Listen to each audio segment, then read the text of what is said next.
नमस्कार मित्रहो. आज आपण दादासाहेब खापर्डे यांची शिर्डी रोजनिशी या पुस्तकाच्या पुढील भागाचे वाचन करणार आहोत. दिनांक 8/12/1910.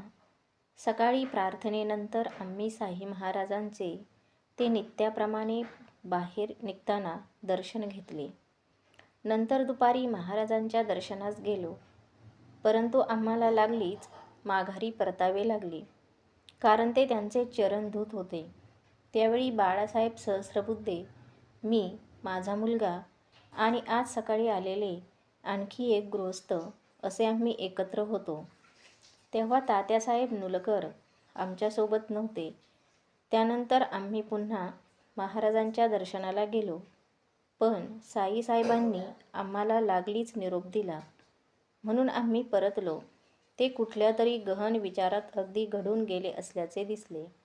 रात्री साईसाहेब चावडीत झोपणार होते, म्हणून मशिदीतून चावडीकडे जाणारी त्यांची मिरवणूक पाहण्यासाठी आम्ही तिकडे गेलो.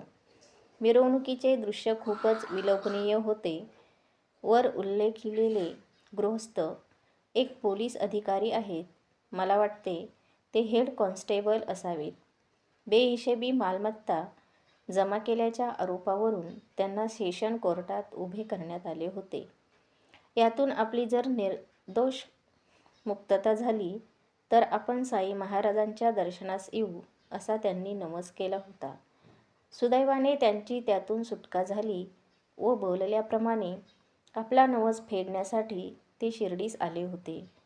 त्यांच्याकडे पाहून साई महाराज म्हणाले, "अरे, तू तिथे आणखी काही दिवस का बरे थांबला नाहीस?"